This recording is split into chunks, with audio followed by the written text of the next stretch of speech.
Un derrame de petróleo es una fuga de esta mezcla de hidrocarburos en un cuerpo de agua, principalmente en los mares, a través de los cuales circulan buques petroleros que transportan este material hasta las refinerías. Cuando ocurre un derrame de petróleo en las aguas del mar, la mancha aceitosa que deja se dispersa en una superficie muy extensa que forma una capa delgada sobre el agua. De acuerdo con reportes de derrames de petróleo ocurridos, se estima que en promedio la mancha de petróleo puede llegar a extenderse hasta 100 metros de diámetro en tan solo 1 hora y media. Por otra parte, gran cantidad del petróleo derramado se evapora y se descompone en la atmósfera. Como con cualquier tipo de contaminante, en el caso de los derrames de petróleo, es fundamental la toma de conciencia para entender que el mar y demás ecosistemas son muy importantes, pues al afectarlos también se daña a los seres vivos que lo componen. O cualquier tipo de hidrocarburo crudo o refinado daña los ecosistemas, produciendo efectos como la muerte de los organismos por asfixia o por infecciones. La mayoría de ellas son aves y peces, sin importar el origen o el lugar en donde se ha derramado esta sustancia. Todo el ecosistema y la población aleñada se ve profundamente afectados. A su vez, la flora marina, el mar se ve afectado porque como el petróleo cubre en una especie aceitosa, impide que el sol pase y eso produce que no se lleve a cabo la fotosíntesis. Las propiedades de los compuestos involucrados. Primeramente, puntos de ebullición y fusión.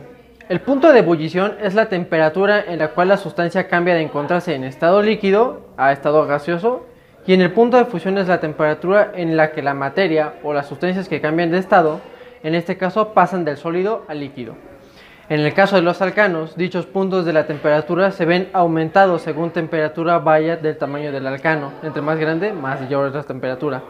Esto es debido a las fuerzas intermoleculares que intervienen en este proceso, las cuales son mayor cuanta mayor superficie hay en las moléculas. Así, los puntos de ebullición y fusión aumentan con el aumento de átomos de carbono dentro de la molécula de alcanos. En el caso de los alcanos ramificados, dichos puntos son más bajos que en el caso de los alcanos no ramificados o los comunes, debido a que estos son menores las fuerzas intermoleculares, o también llamadas Van der Waals y London.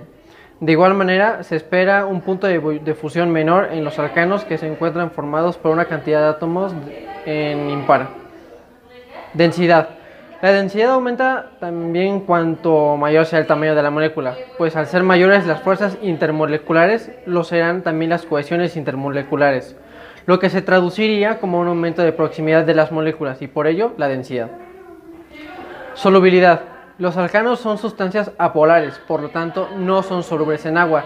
Sin embargo, son disolventes pueden ser disueltos en disolventes no polares, como por ejemplo el benceno, el éter, entre otros. Los alquenos poseen propiedades físicas muy similares a los alcanos, dependiendo en gran parte de la polaridad de la molécula del alqueno, la cual depende de su estereosimetría del mismo. En cuanto a propiedades químicas, los desalquenos destacan por sus propiedades ácidas con respecto a los alcanos. Y por último, los alquinos. Las propiedades físicas de estos son semejantes a los dos anteriores mencionados y poseen igual número de átomos. En lo referente a propiedades químicas de los alquinos, cabe destacar que los alquinos terminales suelen tener un comportamiento ácido, pues en presencia de ácidos fuertes tienden a ceder un protón. Los componentes involucrados son el benceno, que es un hidrocarburo líquido incoloro e inflamable. Es de lance covalente, una geometría cíclica plana y no es soluble en agua. También está el propano, que es un gas incoloro tóxico. Como enlace representa un puente de hidrógeno, su geometría es trigonal plana y tampoco es soluble en agua. También está involucrado en este problema del petróleo el metano, que es un hidrocarburo alcano, es una sustancia no polar que se presenta en forma de gas, es incoloro con geometría tetraédrica e insoluble en agua. Estos ejemplos nos demuestran que son insolubles en agua y esto puede representar una mayor facilidad para poder limpiar el río. Explica que el agua es una mezcla heterogénea y que el petróleo es una mezcla homogénea, lo cual pues no se pueden mezclar porque pues el agua es más densa que el petróleo. Entonces hay otra forma en la que sí se puede mezclar, pero se llamaría de emulsión. Entonces pues en este caso pues no lo estamos viendo. Hay varios hidrocarburos también mezclados en lo del problema, que es el benceno, el pentano, el metano y el propano. En esta situación, pues ahora sí que pues estamos, o sea, sí se puede dar una solución para este problema dando una separación o bueno, buscando una mejor separación para lo que es el agua y el petróleo, esperando a lo mejor y que pues por gracias a que el agua es más densa que el petróleo pues se pueda ir hasta abajo del río y lo podamos extraer lo que más podamos hacer, y ya cuando saquemos todo el petróleo del río podamos sacar, no sé, con medio de un método de separación, es quitar todo el agua del petróleo y purificar el río. Hasta luego.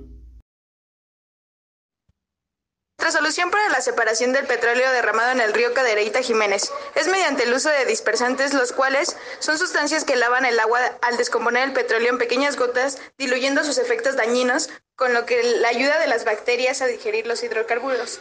Específicamente, los dispersantes están diseñados para mejorar la dispersión natural mediante la reducción de la tensión superficial en la interfaz hidrocarburos-aguas, facilitando que el movimiento de las olas genere muchas gotas pequeñas. Los dispersantes son una mezcla de surfactantes, es decir, agentes de superficie activos en un disolvente el cual tiene dos funciones. Actuar como un diluyente reduciendo la viscosidad del surfactante para que pueda ser rociado y fomentar la penetración del surfactante en la mancha de hidrocarburo. Cada molécula de surfactante contiene una molécula oleofílica atraída al hidrocarburo y una padre hidrofílica atraída al agua. Cuando se rocía sobre los hidrocarburos, el disolvente transporta y diluye el surfactante a través de los hidrocarburos hasta la interfaz hidrocarburo-agua, donde las demás moléculas se organizan para que la parte oleofílica se encuentre en los hidrocarburos y la parte hidrofílica en el agua. Esto reduce la tensión superficial de la interfaz hidrocarburos-agua, lo que, junto con la energía de las olas, da lugar a que se desprendan las gotas de la mancha de hidrocarburos. Las gotas, que son suficientemente pequeñas como para permanecer en la columna de agua, producen un penacho típico del color café que se esparce por debajo de la superficie. La presencia de las moléculas de surfactante en la superficie de la gota y reducida probabilidad de que las partículas de hidrocarburos entren en contacto mientras se diluyen y se separan minimiza la posibilidad de que se vuelvan a fusionar y formar de nuevo las manchas en la superficie.